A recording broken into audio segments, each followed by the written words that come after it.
నూనెలో ఉసిరికాయలు ఇంగువ రెండు వేస్తున్నాను. ఇది మగ్గిన తర్వాత కొత్తిమీర. చూడండి, మగ్గిన ఉసిరికాయలు,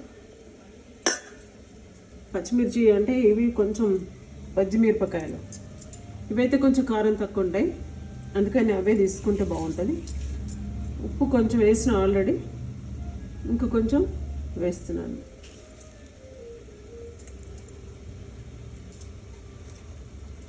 ఇంగువ,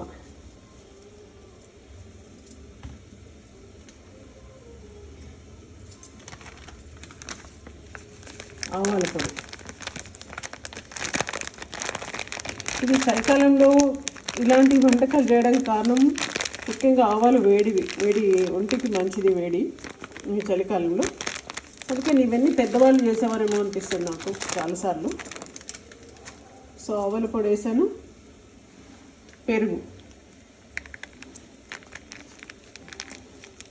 అస్సలు ఇది దీంట్లో నీళ్ళు కలపకుండా పెరుగు మాత్రమే వేయాలి.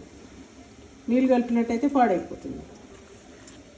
చూడండి, ఇది ఊరిన కొద్దీ కొంచెం పలచగా అయిపోతుంది. దీన్ని ఒక జాడీలో తీసి పెట్టేసుకొని ఒక వారం రోజుల లోపల ఈ పచ్చిమిర్చి కూడా ఊరిపోతుంది.